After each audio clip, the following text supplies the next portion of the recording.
Today we are going to discuss about electric field lines and electric flux. So first of all, we will discuss what is the definition of electric field lines. Next, we will discuss about the properties of electric field lines. Then we will discuss about the electric field lines for different charge objects. Then electric flux.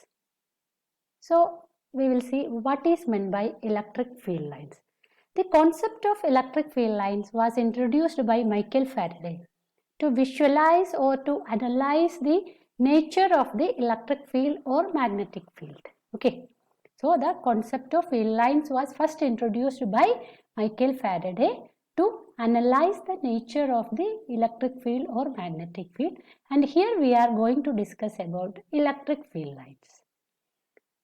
So they are actually imaginary lines. No such field lines are existing. We cannot see any field lines, but they are only imaginary lines.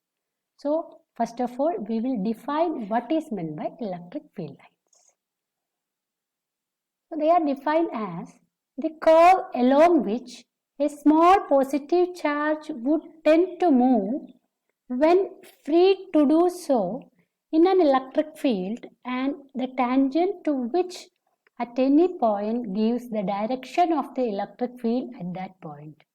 We can split that sentence into parts. So what first part says, the curve along which a small positive charge would tend to move when free to do so in an electric field. If you are keeping a charge in an electric field, what happens to that charge? No doubt that charge will experience force. Because of the force, that charge will move. So here we are imagining a small positive charge we are keeping in that electric field.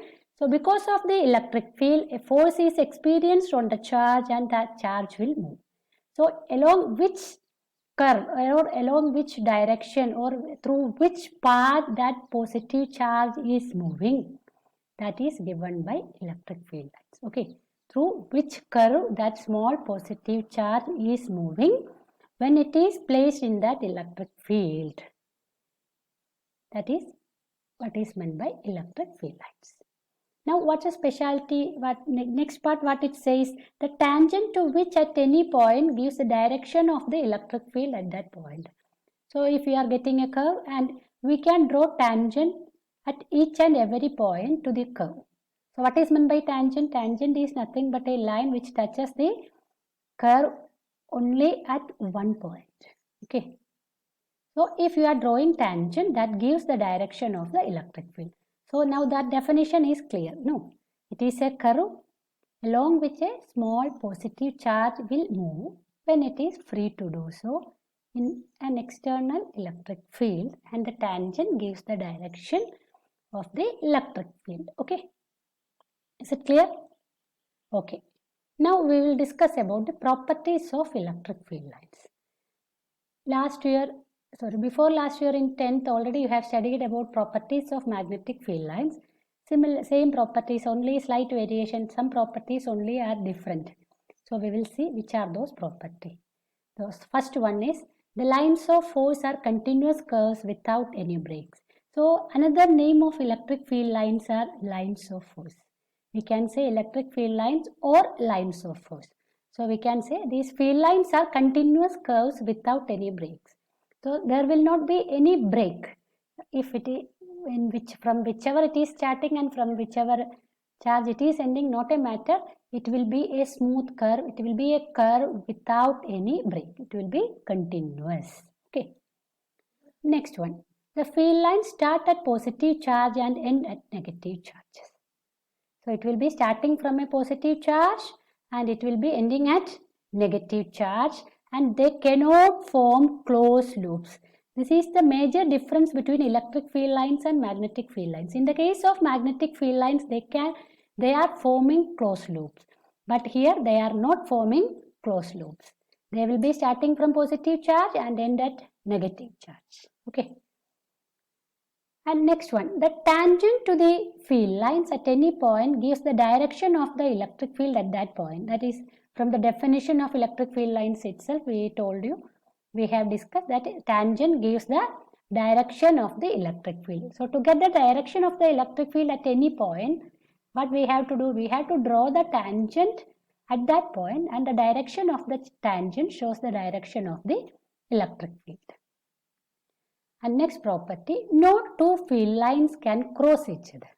Or in other words, we can say that two field lines will not intersect each other. So now you may be thinking that if they intersect, what will happen? So if two field lines are intersecting, at the intersecting point or at the meeting point, we can draw two tangents. And that is not possible because tangent gives the direction of the electric field, and at each and every point only one direction of electric field should be there. So two field lines will not intersect. And some more properties are there that we will discuss. Next one, field lines are always normal to the surface to the conductor on which the charges are in equilibrium.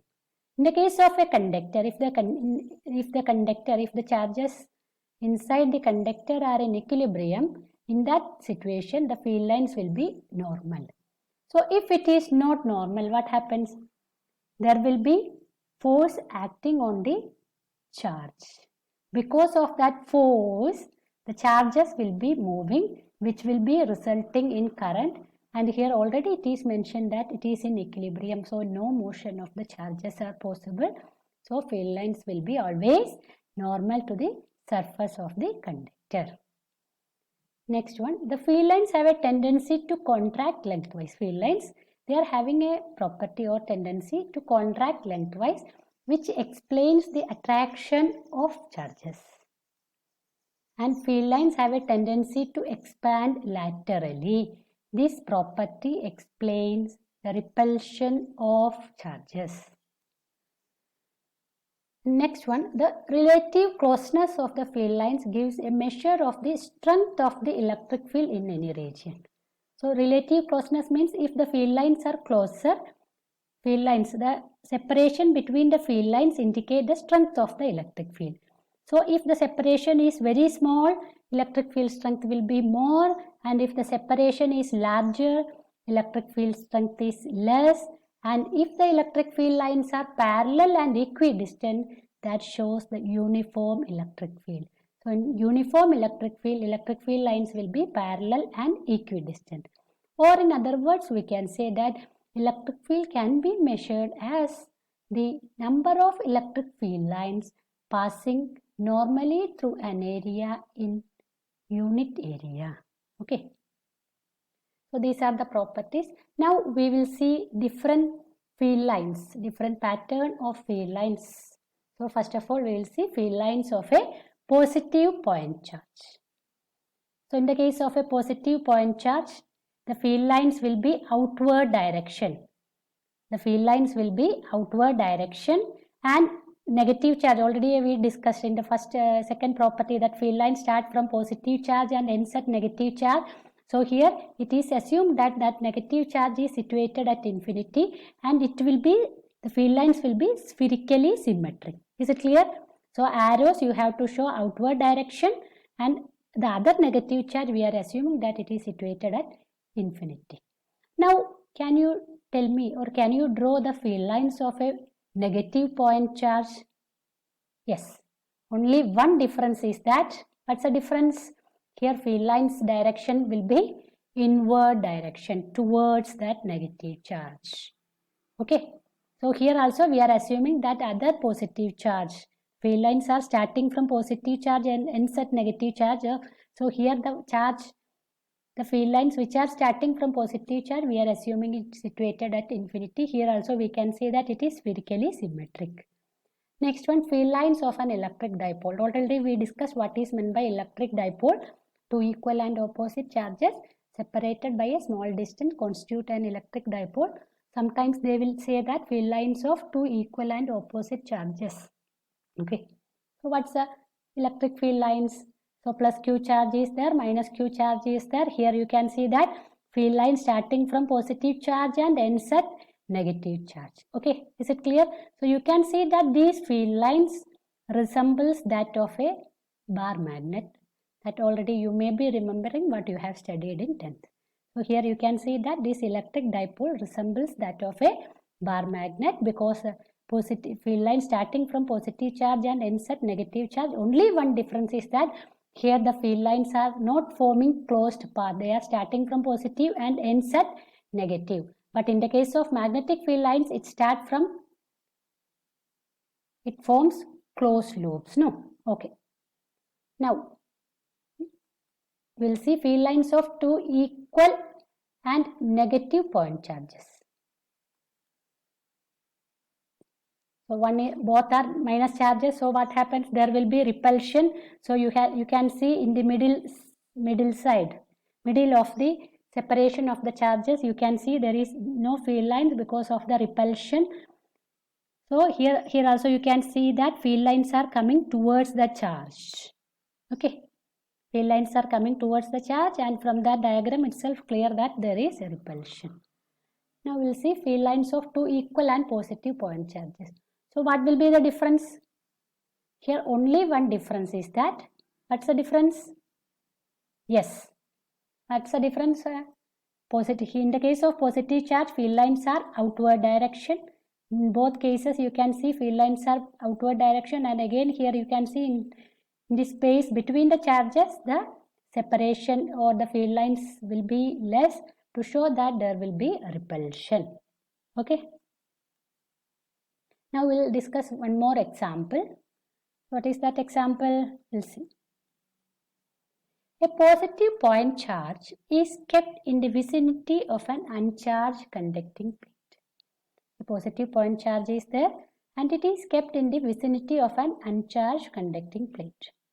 Sketch electric field lines originating from the point charge onto the surface of the plate. So if it is a single positive charge, already you know how to draw the field lines. Field lines will be spherically symmetric. But here what happens? Another conducting plate, it is kept adjacent to that positive charge. You have to draw the field lines. How it will be looking? So positive charge plus Q is kept and this conducting plate is there. Because of induction, negative charges will be induced adjacent to that positive charge, and field lines starting from positive charge and ends at negative charge. Why it is normal to the conductor, that already we discussed. One of the properties of magnetic field lines are there. At equilibrium, the field lines will be perpendicular to the conductor. That's why the charges which are coming to the conductor will be perpendicular to the surface of the conductor. Okay. So today we discussed what is meant by electric field lines. What is meant by electric field lines? It is a curve along which a unit positive charge will move if it is free to do so, and the direction of the electric field is given by drawing the tangent to the curve at any point. Next we discuss the properties of electric field lines. They are continuous curves. The tangent gives the direction of electric field. Field lines will not intersect. Then the closeness of the electric field lines indicate the strength of the magnetic field. They are showing attraction and repulsion. Then electric field lines will be perpendicular to the conductor. Okay, so these are the properties. Then we have discussed about the electric field lines of point charge, point positive charge, negative charge, electric dipole, two positively charged, two negatively charged objects. Then what we discussed about the electric field of a conductor. Electric field, if a positive charge is kept adjacent to the uncharged conducting plate, what's the field lines? All those things what we discussed. Next topic we will discuss about electric flux.